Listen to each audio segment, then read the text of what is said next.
Bismillahirrahmanirrahim. Alhamdulillahi Rabbil Alamin. Wassalatu wassalamu ala nabiyyina wa habibina wa syafi'ina Muhammad wa ala alihi wa sahbihi ajma'in. Allahumma faqihna fid-din wa 'allimna ta'wil wa ja'alna min 'ibadika as-salihin. Allahumma iftah 'alaina bi futuhil 'arifin وارزقنا فهم النبي وزدنا علما نافعا ولسانا ذاكرا وقلبا خاشعا وعملا متقبلا ورزقا حلالا طيبا واسعا والحمد لله رب العالمين. السلام عليكم ورحمة الله وبركاته. Muka surat 272, penjelasan hakikat akal dan bahagian-bahagian akal. Dalam tasawuf, apabila disebut hakikat akal, maka dia berpecah menjadi dua. Satu kembali balik pada usul. Kita tak boleh keluar pada usul. Itu hakikat. Seperti mana contoh bezanya akal haiwan dengan akalnya manusia. Jadi mustahil haiwan dia boleh buat sesuatu sehingga dia berakal seperti mana akal manusia. Sangat mustahil. Sebab dia bukan mukallaf. Sebab usulnya kembali kepada Allah Subhanahu wa ta'ala. Haiwan bukan mukallaf. Yang mukallaf adalah manusia dan juga jin. Itu hakikat. Yang kedua, akalnya manusia apabila dia menggunakan akalnya melalui dengan apa yang Allah Subhanahu wa ta'ala terbiah dia, didik dia, sehingga akal itu akan menjadi satu akal seperti mana akalnya para malaikat Allah Subhanahu wa ta'ala. Sebab akalnya para malaikat Allah Subhanahu wa ta'ala dia tak seumpama seperti mana akalnya manusia. Sebab manusia akan bergantung, terlibat dengan masa dan juga zaman. Manakala akalnya para malaikat yang mengambil pada takdir Allah Subhanahu wa ta'ala. Oleh kerana itulah sebahagian para malaikat Allah Subhanahu wa ta'ala dia mengetahui dengan apa yang ditakdirkan oleh Allah. Lalu oleh kerana itulah dalam Quran Al-Karim dia termasuk sifat Allah, dan apa yang ditakdirkan oleh Allah Subhanahu wa ta'ala ada dalam Quran. Apabila kita mendalami Quran melalui akal kita, maka kita akan mengetahui rahsia-rahsia takdir Allah yang akan datang. Seperti mana riwayat pada Abdullah bin Mas'ud radhiyallahu anhu, bahwasanya manusia apabila dengan kitab Allah, seperti mana hadis Nabi juga, yang pengkabaran yang terdahulu, yang sekarang dan juga akan datang. Jadi akan datang sesuatu yang telah ditakdirkan oleh Allah Subhanahu wa ta'ala. Tapi apabila digunakan Quran dengan akal yang kembali balik dengan akalul Quran, Furqan namanya, maka dia akan mengetahui dan dia akan melihat rahsia-rahsia takdir Allah Subhanahu wa ta'ala pada masa akan datang. Dan ini adalah akalnya para malaikat Allah Subhanahu wa ta'ala. Sebab malaikat Allah Subhanahu wa ta'ala dia tidak bergantung dengan masa, situasi, keadaan, zaman macam kita melaluinya. Sebab para malaikat Allah Subhanahu wa ta'ala dia tidak terlibat dengan peredaran matahari dan juga bulan. Dia tasbih kepada Allah Subhanahu wa ta'ala dan tidak ada kaitan seperti mana tasbihnya kita di sini pagi dan petang, siang dan malam. Jadi akal di sini adalah menunjukkan pada kemuliaan. Oleh kerana itulah para nabi, para rasul, para wali Allah Subhanahu wa ta'ala, siddiqin, akal dia telah memandu sampai kepada rahsia-rahsia takdir Allah Subhanahu wa ta'ala. Oleh kerana itu Rasulullah boleh berbicara perkara yang akan datang. Akan datang satu zaman. Itu salah satu contoh. Maka Rasulullah berbicara dengan akalnya yang akan datang. Seperti mana kalam ulama juga mengatakan akan datang nanti pada satu zaman, satu masa, lalu daripada apa yang juga disabdakan oleh Rasul, akan berlaku sekian. Ini akal. Dia dah bergerak atas rahsia akan datang, dan perkara yang akan datang al-haq, pasti dia berlaku. Jadi dua itu. Jadi yang pertama, kita jangan pecahkan bahawasanya akal manusia itu disamakan dengan haiwan-haiwan, disamakan dengan manusia. Hanya saja Allah Subhanahu wa taala menyatakan tidak akan disamakan. Bahkan apabila akal manusia tidak digunakan kepada kebenaran, akan dia jauh lebih buruk, jauh lebih hina daripada akalnya haiwan. Itu nak sama tidak ada, tapi jauh lebih buruk daripada haiwan itu ada. Bal hum adall, bahkan jauh lebih sesat daripada haiwan. Ketahuilah bahawa berbeza pendapat orang tentang batas akal dan juga hakikatnya. Apabila disebut dengan perbezaan pendapat di sini menunjukkan berkaitan dengan akal manusia. Di kalangan ulama-ulama juga masih ada di sudut ijtihad. Ijtihad ni mana kalau ditanya oleh kepada seluruh ulama berkaitan dengan ta'arif pada akal, istilah pada akal, mungkin 10 ulama mempunyai perbezaan jawapan dia. Cuma kembali pada usul, tetap dia mulia pada usul penciptaannya seperti mana yang telah kita pelajari sebelum ini. Yang dikhilafkan oleh ulama adalah bagaimana nak memahami tindakan akal. Itu ijtihad. Kalau dalam sains dia tak sebut akal, dia sebut pemikiran. Orang-orang hari inilah yang moden ni, dia tak sebut tindakan akal, tapi dia sebut tindakan pemikiran, fikrah. Dia tak kembali pada usul, dia kembali dengan kehidupan akal itu sendiri. Dia bergerak bagaimana kehidupan dia. Kebanyakan mereka melupakan bahawa nama tersebut dipakai kepada bermacam-macam erti. Itulah yang menjadi sebab perbezaan pendapat tadi. Mungkin dalam kitab ni tak tulis, tapi kalau sekiranya dalam sebahagian kitab tafsir, ulama-ulama mufradah, makna dia sebalik daripada akal, dia adalah akal ini adalah aqlun, terbelenggu untuk mengenal Allah. Oleh kerana itu mustahil siapa pun makhluk dapat mengenal Allah sekenal-kenalnya. Sebab Allah Subhanahu wa taala qadim lagi azali, dia tetapkan takdir. Lalu bagaimana seseorang boleh menguasai semua takdir? Itu mustahil. Mustahil. Allah Subhanahu wa taala Maha mengetahui. Lalu mustahil seseorang mengetahui semua yang Allah mengetahuinya. Jadi mustahil kata ulama-ulama. Tapi walaupun begitu, apa yang sampai kepada kita tidak lain melainkan Allah bagi tahu kepada kita melalui wasilahnya adalah akal. Kebenaran yang meningkat tutup mengenai akal ini ialah bahawa akal adalah suatu nama yang dipakai bersyarikat kepada 4 erti. Bersyarikat ini maknanya menunjukkan kepada mau tak mau, bergantung, dinisbahkan kepada 4 ini. Itu maksudnya bersyarikat. Terjemah Melayu kita kata bersekutulah, bergantung antara satu sama lain. Sebagaimana umpamanya nama mata dipakai pada bermacam-macam erti. Ini terjemahan. Pada sudut bahasa Arab, ainun.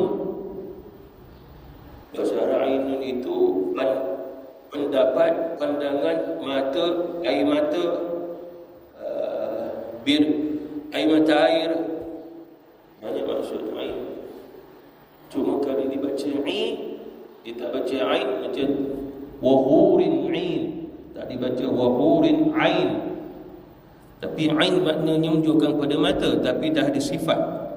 Itu dicerita oleh Allah Subhanahu wa taala dalam Al-Quran tentang sifat matanya para bidadari, hurin ain, berkaca dia. Tak boleh nak digambarkan sebenarnya. Ya, itu kalau dibaca ain, jadi kita jangan terbaca ain, kita kena baca ain. Itu kaedah. Dan apa yang berlaku tentang ini, maka tidaklah wajar dicari untuk semua bahagiannya, semua batas sahaja, tetapi hendaklah masing-masing bahagian disendirikan menjelaskannya. Yang pertama, kata ulama-ulama kita, bahawasanya akal itu adalah satu sifat yang membezakan manusia daripada haiwan. Itu yang pertama. Dan jadi pilihan di antara ulama tentang perbahasan yang pertama tentang akal seperti mana yang saya sebut. Mana ini perbahasan pada usul, mesti berbeza. Bahkan di sudut akidah Ahlussunnah wal Jamaah, bukan sekadar pada akal, perbezaan pada haiwan. Bahkan mustahil manusia akan melahirkan buaya, melahirkan biawak, melahirkan lembu, seperti mana mustahil lembu melahirkan manusia. Itu. Jadi begitu juga perbezaan. Dan perbezaan dari sudut usul ini kembali daripada akidah Islam.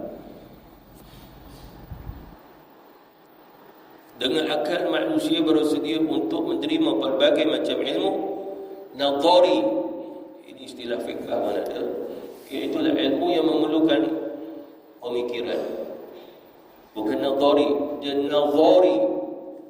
Nun dhara, ya, nadhari. Kalimah asalnya nadhar, yakni pemikiran yang dikaitkan adalah daripada apa yang dilihatnya lalu difikirkan. Itulah maksudnya pemikiran. Bukan nadhari, ini nadhari. Hanya terjemahan saja dieja begini. Dan untuk mengatur usaha-usaha yang pelik, yang menghajati kepada pemikiran.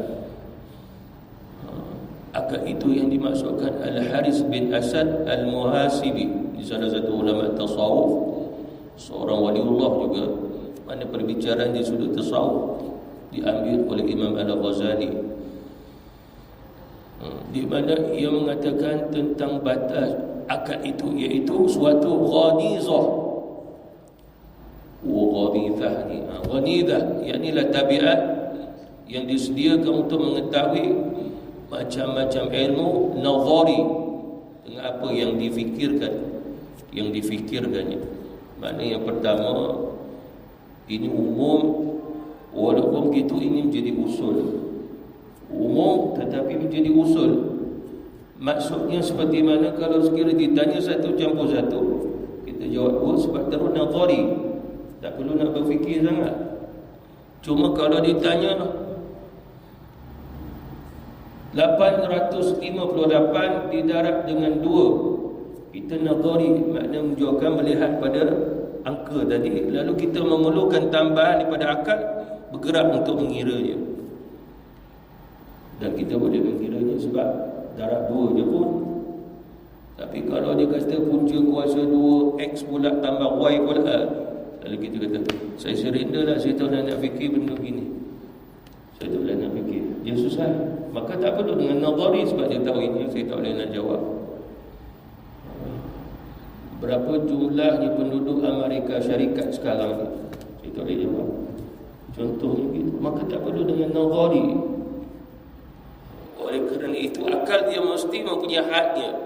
Mustahil seseorang boleh menjawab semua permasalahan, semua apa yang berada di atas dunia ni. Seperti mana kamus tu setebal 1,200 muka surat, 58,000 patah perkataan. Lalu kalau ditanya dia tak boleh nak jawab tu semua. 58,000 perkataan yang kita tahu agak berapa agaknya. Jadi memerlukan makna di sudut umumnya, usulnya begitu. Dan selain pada itu, kata Imam Al-Ghazali, akal itu seolah-olah suatu nur, maknanya cahaya yang dimasukkan ke dalam hati, yang disediakan untuk mengetahui macam-macam hal, macam-macam perkara, termasuk harakat. Harakat ni gerakan. Nafs, pernafasan. Seperti mana angin yang bertolak, dia lebih pada nafs. Rih itu angin itu nafs. Itu bahasa kita memerlukan angin untuk kita bernyawa. Dia membawa bersama dengan oksigen itu. Jadi akal berfikirlah mengenai itu.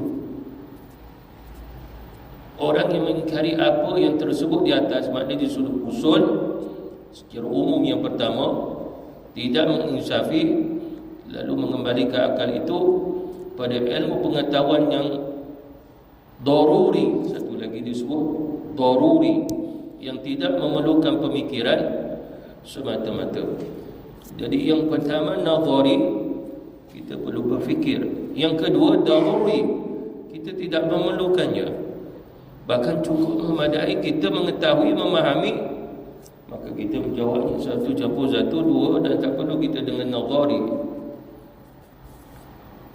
Orang yang melengahkan ilmu pengetahuan dan orang yang tidur, keduanya dinamakan berakal melihat kepada akidatnya gharizah tersebut serta tidak adanya ilmu pengetahuan.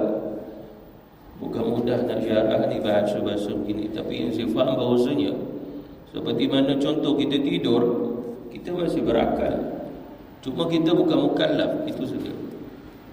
Berakal tapi bukan mukallaf. Mengapa kita suruh kita berakal? Sebab dalam tidur kita melihat sesuatu, tidak dilihat mereka orang berakal. Saya pernah tanya ada seorang kawan tu, dia buta daripada kecil. Tanya dia mimpi tak? Mimpi. Padahal dia tak tahu, dia tak nampak objek, dia tak nampak apa, dia tak kenal. Tapi bila tanya mimpi tak? Kata mimpi. Dia nampak ada sesuatu sebab dia mimpi. Makna menunjukkan nak bagi tahu bahawasanya dia ada akal. Orang yang tidur berakal, cuma tidak mukallaf. Itu. Apatah lagi kalau sekiranya seseorang tu pingsan. Orang yang pingsan telah hilang akal dan dia bukan mukallaf. Oleh kerana itu kalau dia pingsan sebelum zuhur, bangun-bangun dah masuk asar, maka gugur solat zuhurnya, tak perlu untuk dia ganti solat dia kembali. Itu pada kaedah. Mengapa? Sebab dia hilang akal. Dia hilang pada akalnya. Tetapi bila orang tidur, dia berakal. Jadi oleh kerana itu bila dia tertinggal solat subuh, dia bangun, wajib ganti balik. Orang yang pingsan bangun, tak wajib ganti. Itu maksud. Jadi oleh kerana itu Imam Ghazali nak bagi tahu bahawa akalnya hidup walaupun kita mati. Akal masih hidup walaupun kita mati, dengan dua kematian. Satu tidur, itu sebuah kematian. Satu lagi mati hakikat, dipisahkan roh dan jasad. Tapi akal bersama dengan roh. Dia berfikir, dia melihat, dia ada nazari.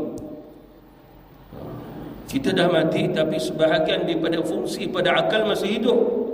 Dia melihat, dia mendengar, dia mengetahui, semua pada akal. Sehingga dia mengenal, ini adalah akal.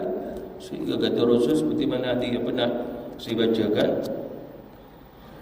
orang yang telah mati mengetahui siapa yang mandikan dia, kafankan dia, solatkan dia, usung dia bawa ke kubur, tanam dia, doakan dia.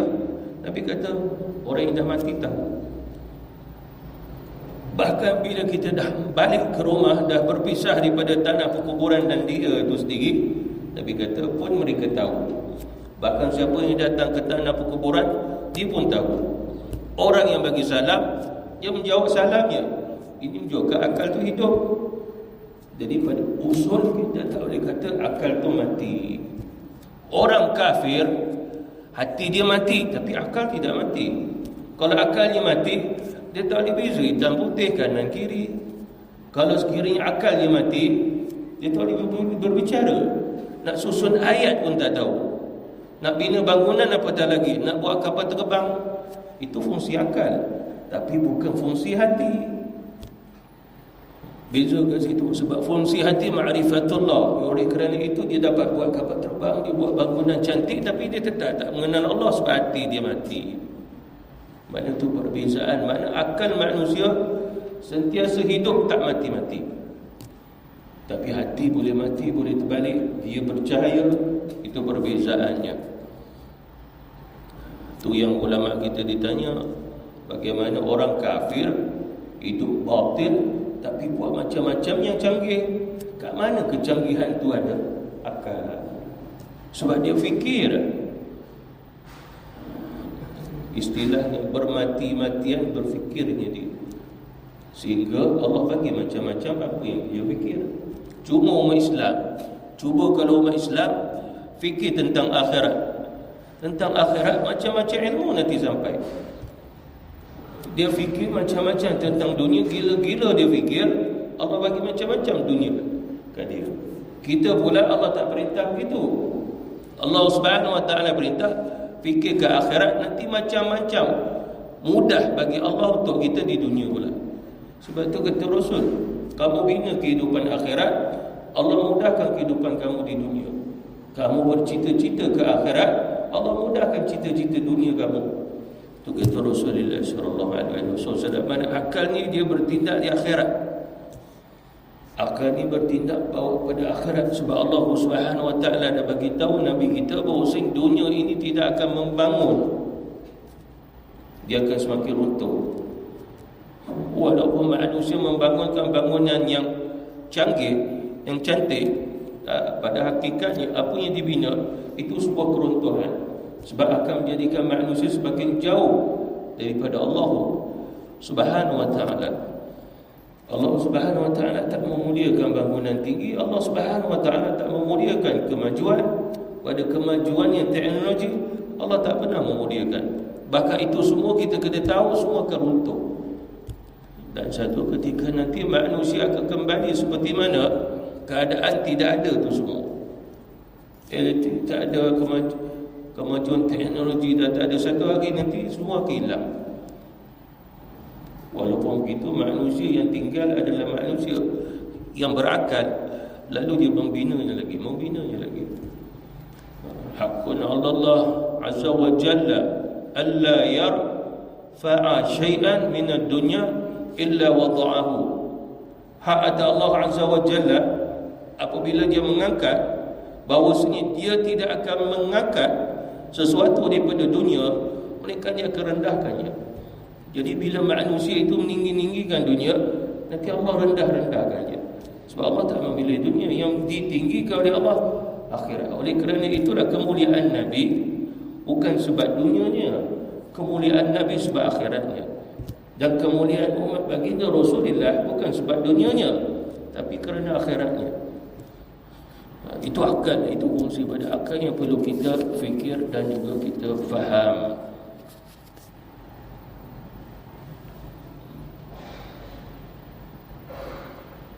Sebagaimana hidup adalah satu ghariza untuk menyediakan tubuh bagi gerakan biasa dan pengetahuan kepada inderaan, maka demikian pula akal adalah suatu gharizah. Gharizah ini adalah seperti mana yang saya sebutkan tadi, kehidupan. Dia sentiasa hidup, mati pun dia hidup. Kita dibangkitkan dengan akal balik kata Rasul. Kita diberi pahala pun kerana akal. Untuk menyediakan sebahagian pada haiwan manusia buat memperoleh ilmu pengetahuan nazari.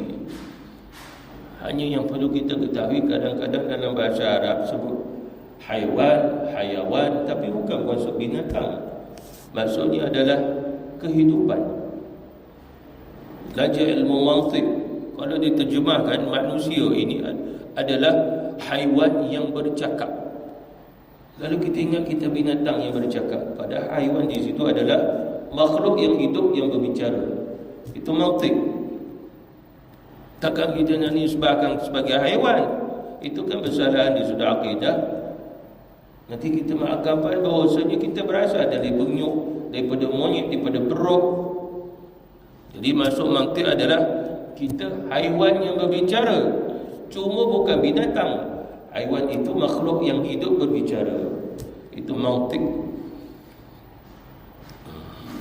Dan ilmu mantiq pun masih berkaitan dengan akal manusia. Jadi maksud haiwan di sini adalah manusia yang hidup, yang berbicara, yang berfikir. Sekiranya bolehlah disamakan insan dengan keldai tentang ghariza dan pengetahuan kepanca inderaan, maka dapatlah dikatakan bahawa tidaklah adanya perbezaan antara keduanya, selain bahawasanya Allah Subhanahu wa taala menurut adat yang berlaku menjadikan pada insan itu ilmu pengetahuan dan dijadikannya pada keldai dan juga haiwan-haiwan yang lain. Dan secara sesungguhnya bolehlah disamakan antara keldai dengan barang yang keras disebut sebagai jamad pada kehidupan. Maknanya Imam Ghazali nak beritahu pada kejadian, ya Allah Subhanahu wa taala saja yang menciptakan. Bahkan keldai juga hidup, dia juga ada akal, tapi tidak boleh disamakan dengan hidupnya akal manusia. Tetapi tetap satu. Dia kenal dia sebagai hamba Allah Subhanahu Wa Taala, dan Allah Subhanahu Wa Taala perintah dia untuk bertasbih. Maka dia bertasbih. Yusabbihu lahu ma fis samawati wa ma fil ardh. Di langit dan juga di bumi semua bertasbih kepada Allah. Kata Abdullah bin Abbas, semua sekali. Lalu kita tanya haiwan, semua sekali. Kita kata binatang, ya, dia bertasbih kepada Allah. Burung-burung, serangga-serangga, bahkan cerita katak tu juga bertasbih. Lebah juga bertasbih. Itu kata Rasulullah sallallahu alaihi wasallam. Semut kata Rasul, haiwan yang bertasbih. Jadi apa maksudnya? Dia bertasbih kepada Allah, dia bertasbih melalui akal dia. Tetapi itu kita dengan haiwan persamaannya di situ. Tapi pada mukallaf tidak disamakan lagi. Itu perbezaan. Maknanya usul. Dia tasbih kerana akal dia, kita pun tasbih subhanallah kerana akal kita. Tetapi perbezaan mukallaf. Mengapa agaknya dia tidak terikat dengan hukum? Dia tak terikat dengan hukum syarak. Dia tidak terikat dengan sesuatu yang berkaitan dengan apa yang diturunkan oleh Allah, hukum hakam syariatul Islam. Bahkan tidak diperintah oleh Allah untuk mengenal, beriman pada para Nabi Rasul. Itu. Dia tidak diperintah beriman dengan Quran, tidak diperintah untuk beriman pada para Nabi Rasul. Mudah bagi Allah dengan akal yang ada pada haiwan mengenalkan Nabi Rasul kepadanya. Seperti mana kata Rasulullah sallallahu alaihi wasallam, aku mengetahui batu-batu di Mekah yang sering memberi salam kepada aku. Dia bukan mukallaf, tapi bila dia memberi salam itu pada usul kejadiannya juga diberi akal. Pohon, haiwan-haiwan mengenal baginda Rasulullah sallallahu alaihi wasallam. Sehingga peristiwa Nabi panggil sebatang pokok, wahai pokok kemari. Bergerak dia dengan akarnya. Orang Badui yang tengok terus masuk Islam. Sebab dia cabar Nabi begitu. Ya Muhammad, betul kau Nabi? Ya. Betul kau Rasul? Ya. Apa buktinya? Lihat pokok di depan kamu, agak-agak boleh tak kalau dia bergerak sampai ke depan kamu? Mustahil ya Muhammad. Lalu Rasulullah kata, mari pohon, wahai pokok, mari bergerak dia masuk Islam. Begitu juga serigala datang ke Nabi bermuzakarah sekian-sekian kat Nabi. Lalu Rasulullah sallallahu alaihi wasallam beritahu, siapa di antara kamu ada sisa-sisa makanan, bagi ke serigala tersebut. Mengapa ya Rasul? Kerana mereka telah menjaga kita malam ni, malam semalam tu. Pagi ni Nabi beritahu. Maknanya pada haiwan buas, serigala tu jaga kat kemah-kemah. Seorang sahabat Rasulullah panggil Nabi, unta mengamuk. Nabi pergi datang. Unta tengah ngamuk, tengok Rasul, terus dia diam. Terus dia duduk, kepala dia tunduk depan Nabi. Nabi pergi ke bahagian kepala dia macam cakap sesuatu. Sesat. Lepas Nabi panggil tuannya. Adakah kamu tuan milik unta ini? Benar ya Rasul. Engkau telah melakukan satu penganiayaan pada dia. Adakah engkau telah memberi dia kerja-kerja yang berat, bahkan minum dia sedikit tak cukup? Benar ya Rasul. Bagaimana kau tahu ya Rasul unta ni berbicara dengan aku? Mana akalnya seorang Nabi Rasul, dia dah lebih, sehingga dia boleh bawa kembali pada akal-akalnya haiwan. Itu yang kita tak boleh sama akalnya para Nabi Rasul dengan akal kita. Dia dah lebih. Tapi bila Allah memberi keistimewaan kepada orang bukan Nabi Rasul, para awliya, siddiqin itu, lalu dia pun boleh berbicara, tak karamah. Kata guru saya bahawasanya orang-orang yang siddiqin ini diberi karamah oleh Allah. Kalau dia pergi pokok, dia pergi kat pohon-pohon, dia pergi kat bunga-bunga, semua bercakap, wah hamba Allah, namaku pohon ini. Kalau orang sakit sekian-sekian, ambil daun, tumbuk-tumbuk, buat minum. Itu yang ada ilmu dalam alam Nusantara, ulama-ulama menulis. Rupanya bila kita tengok penulis dia seorang wali Allah, sampai ke ustaz hari ni karut punya buku. Itu ustaz hari ni semua ilmu-ilmu tu karut. Pada kita tengok penulis ini seorang wali Allah yang menulis buku-buku khasiat-khasiat tu. Khasiat pokok ni, daun ni, bunga ni. Kau siap mandi bumbu pun ulama menulis.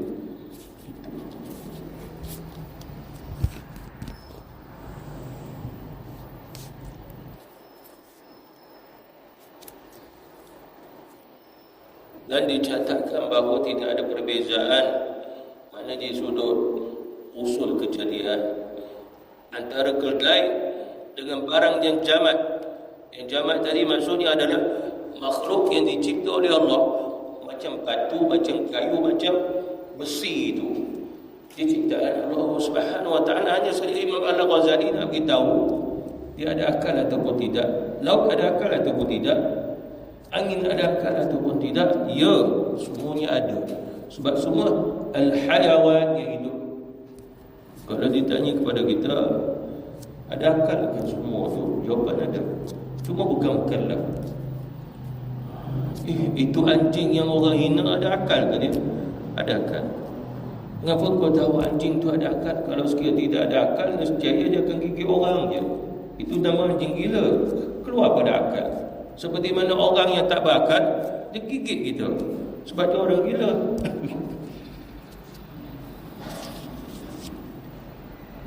Maknanya selain daripada Allah Subhanahu wa taala menjadikan pada keldai itu gerakan-gerakan tertentu sepanjang kebiasaan yang berlaku.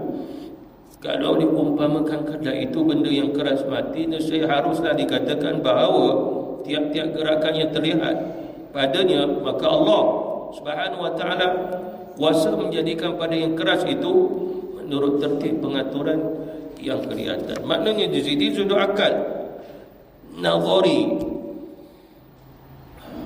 Kalau sekiranya keldai itu yang dicipta oleh Allah Subhanahu wa taala dah bukan seperti mana binatang, benda yang jamat macam batu, kita tidak akan namai dia dengan keldai yang ada haiwan kehidupan dia.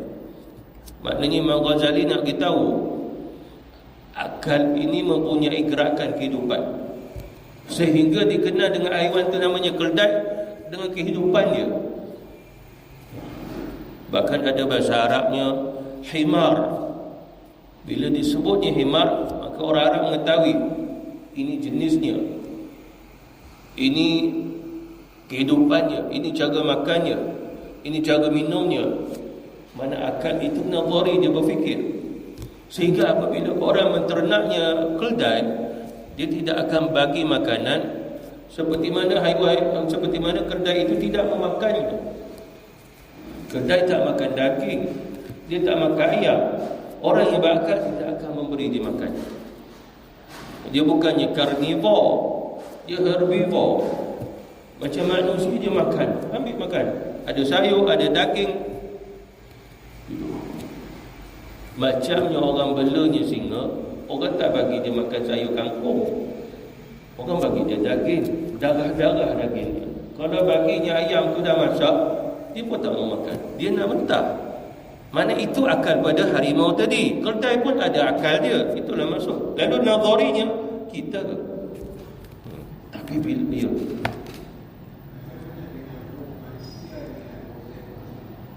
roh dengan seekor semut. Di sudut akidah Ahlussunnah wal Jamaah kata ulama-ulama, semua makhluk yang hidup ada roh. Mati tetap mati, roh tak mati. Semut tetap mati. Maknanya mati di sini kehidupan dunia, tapi roh dia tak mati. Manusia akan mati, tapi roh dia tak mati. Bila tak mati, semua dibangkitkan oleh Allah. Oleh kerana itulah di Rasulullah sallallahu alaihi wasallam, semut mengalami kematian, tapi rohnya tidak mati. Di akhirat Allah bangkitkan semut, roh dan jasad di balik. Macam kita roh dan jasad. Lalu ulama kita ditanya berdasarkan hadis Nabi, mengapa agaknya? Sebab dia akan juga diadili, dan dia juga akan mohon kepada Allah dirinya diadili kalau kita menganiaya dia. Hadis Rasulullah sallallahu alaihi wasallam datang dan sebut, ya Allah, ini orangnya fulan bin fulan, dia membunuh aku tanpa sebab, ya Allah, adili aku dan dia. Kata Rasul. Maknanya semua akan datang di akhirat daripada masyar atas diri dia. Dia perlu hidup. Satu hari kita bunuh dia tanpa sebab. bunuh dia tanpa sebab. Lalu dia akan minta Allah Subhanahu Wa Taala mengadilinya. Wallahu a'lam macam mana Allah mengadili kita dengan dia dengan kita. Tapi Nabi nak beritahu dia hidup, dia ada akal dia, bahkan dia berbicara dengan Allah agar kita diberi pembalasan sebab bunuh dia. Jadi kata ulama akidah Ahlussunnah wal Jamaah, rohnya manusia, rohnya semut itu wujud, tetapi perbezaannya adalah kemuliaannya rohnya manusia sebab dia mengawali semua roh, dan rohnya manusia Allah Subhanahu Wa Taala kekalkan dia selama-lamanya. Manakala rohnya haiwan tidak dikekalkan oleh Allah, setelah diadili maka Allah mematikan rohnya sehingga bersama jasadnya maka menjadi tanah. Dia selesai, tidak ada ke syurga, tidak ada ke neraka. Imam Abu Hanifah berfatwa begitu juga rohnya jin, dia dibangkitkan oleh Allah. Kalau dia kafir, rohnya dan jasadnya, jasad jin tu sendiri pada api, dia azab dalam api neraka. Cuma kalau dia adalah jin yang saleh, beriman, dia hanya sekadar menjadi tanah, tak dibawa masuk ke syurga dan tidak ada kehidupan lagi. Itu ada ayat Quran juga disebut oleh Allah Subhanahu Wa Taala. Itu khilaf ulama-ulama kita. Contohnya apa saja haiwan, bahkan termasuk haiwan yang kita sembelih, semua ada roh. Sehingga pada zaman Rasulullah di Mekah dulu, para sahabat mengatakan orang yang menyembelih telah membunuh. Datang sahabat, "Ya Rasul, kami nak bertanya, betul ke kami tak boleh makan, kami haram memakan haiwan yang mana kalau kami bunuh, kecuali kalau haiwan tu Allah bunuh?" Apa maksud di sini? Kalau haiwan tu Allah bunuh, makna matilah haiwan tu jadi bangkai, itu kita boleh makan. Tapi kalau kita tangkap, kita sembelih dia mati, makna itu istilah kami bunuh, haram, tak boleh makan. Turun ayat Quran. Allah Subhanahu Wa Taala perintah, makanlah haiwan yang kamu sembelih, yang kamu bunuh dengan nama Allah. Rupanya orang musyrikin daripada syaitan mengajar kita haram makan haiwan yang kita sembelih, tapi halal makan haiwan yang mati jadi bangkai, tak disembelih. Cara dia nak memusing akal kita. Jadi itulah maksudnya membunuh di sini. Sebab istilah bunuh tidak disebut melainkan atas yang mempunyai roh saja.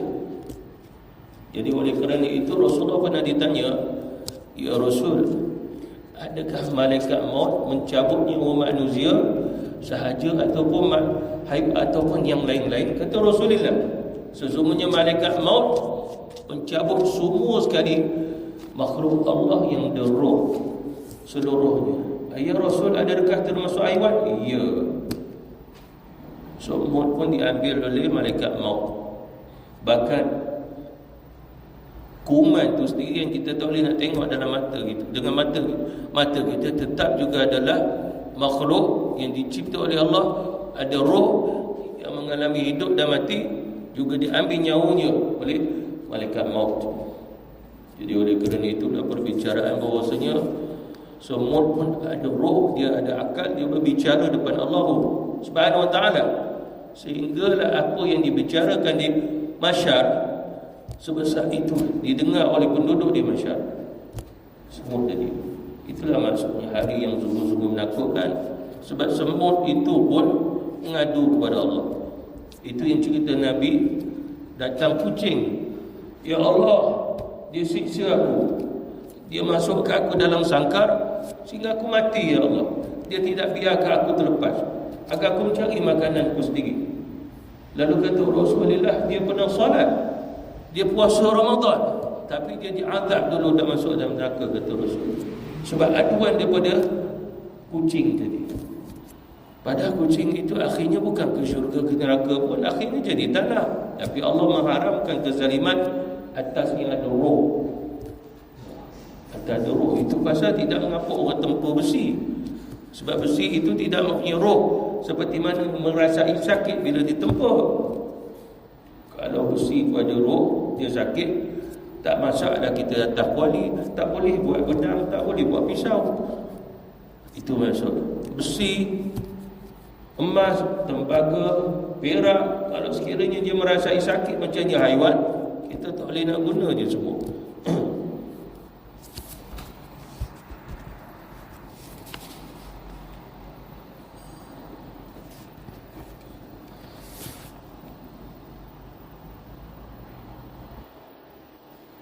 Maka dikatakan bahawa gharizah itulah hidup.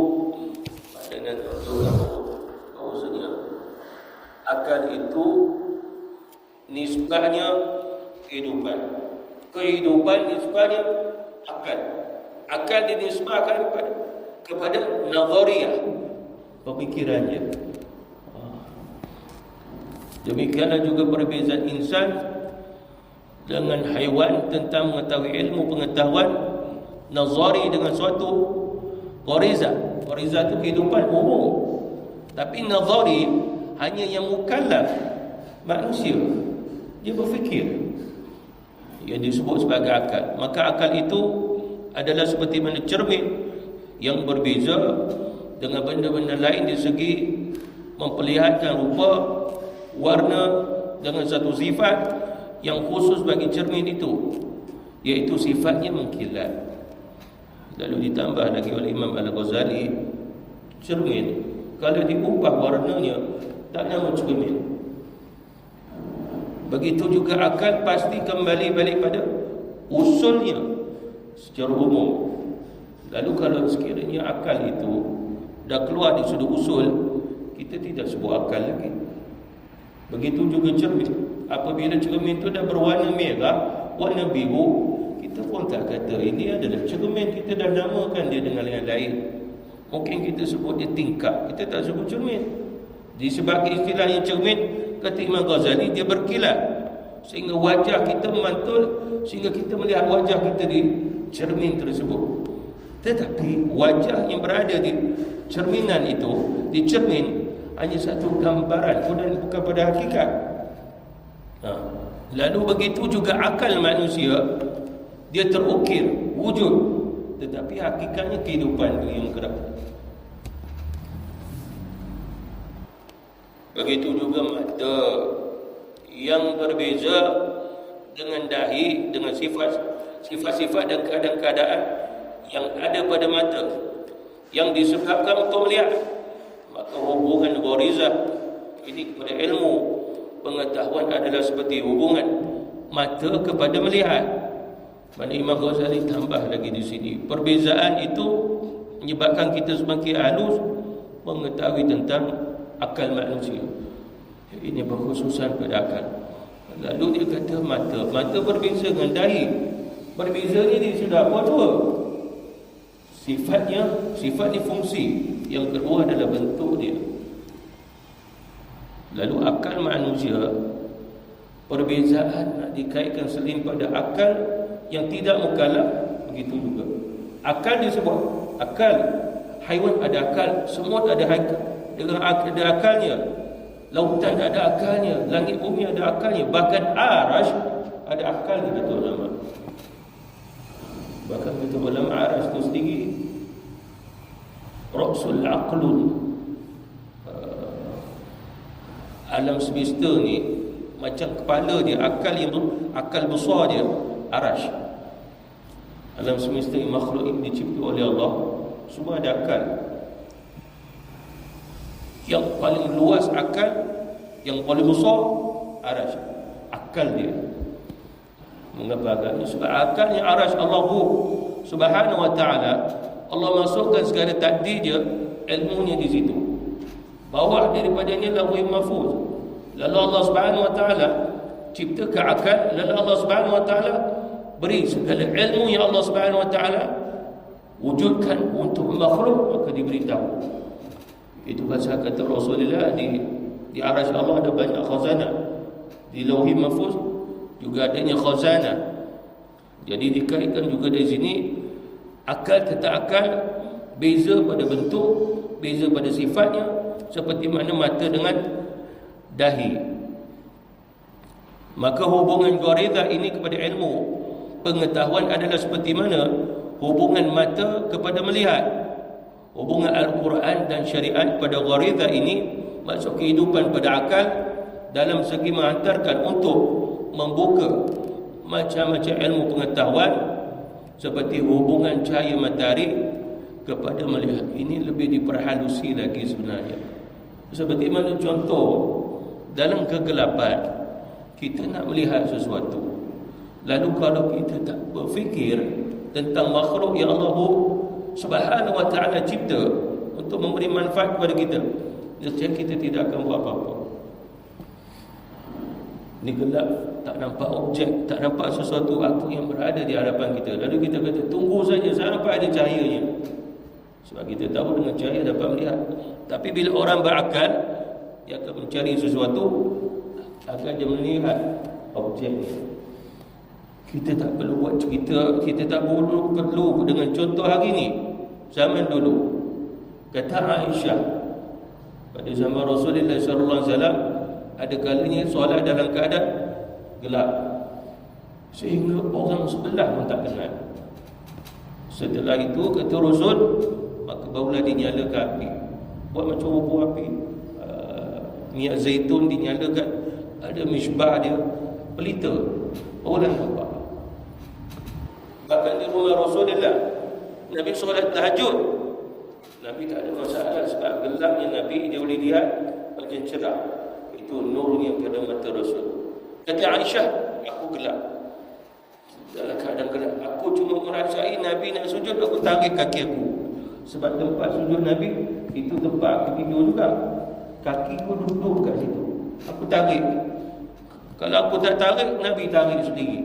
Nabi tarikkan kaki aku. Sebab kata Aisyah, sebab pada zaman kami dulu rumah gelap-gelap belakang, barulah adanya misbah, buatlah pelita, boleh nampak. Jadi itulah kemajuan akal. Maka apa yang ada kita hari ini adalah nikmat Allah, kemajuan akal. Tapi kita kena tahu, yang menjadi mulia manusia bukan kemajuan akal, bukan kemajuan benda ni semua, itu daripada akal. Kalau dihimpun semua nikmat yang Allah beri, material ni, material, kalau nak dibandingkan Alhamdulillah yang kita sebut, besar lagi Alhamdulillah. Semua hidup Allah Subhanahu wa ta'ala beri kita macam-macam. Semua hidup berpuluh tahun, tapi kalau dengan satu Alhamdulillah, dia lagi besar. Sebab Alhamdulillah kata Nabi, tamla'ul mizan. Kamu baca Alhamdulillah, memberatkan timbangan kamu di akhirat. Tapi dengan apa yang diberi oleh Allah material di atas dunia, itu semua tak memberatkan timbangan ke akhirat. Tak ada apa pun. Bahkan semua ni musnah, faniyah, hancur dia, hilang dia, lebur dia, binasa dia. Alhamdulillah tak akan binasa. Jadi maksud apa di sini? Allah Subhanahu wa ta'ala mengajar kita kemajuan itu, yang dimaksudkan kemajuan akal adalah fungsi akal sehingga bermakrifatullah, fungsi akal sehingga lidahnya dibasahi untuk zikrullah. Itulah orang yang berjaya, itu orang yang maju jaya, itulah orang yang cemerlang, itulah orang yang gemilang hidupnya di sudut ta'rif tasawuf. Itu biasa orang-orang tasawuf dia tak tengok kemajuan. Sebab apa? Kemajuan di situ dilihat pada hati orang tu. Yang membina pun tak pernah sujud kepada Allah, dia tidak melihatnya. Yang dia melihat adalah kemajuan di sudut rohanian, ma'rifatullah, ilmu Islam. Itulah kemajuan dalam Islam. Jadi kita tunduk sampai begitu. Nanti kita akan masuk yang kedua. Wallahu ta'ala a'lam. Bismillahirrahmanirrahim. Allahumma fa'alna bima 'allamtana wa 'allimna ma yanfa'una wa zidna ilma walhamdulillah ala kulli hal wa na'udzu billahi min 'adzabil nar walhamdulillahi rabbil alamin. Alhamdulillah, terima kasih Ustaz Samsul atas kepasan kita yang mulia. Ini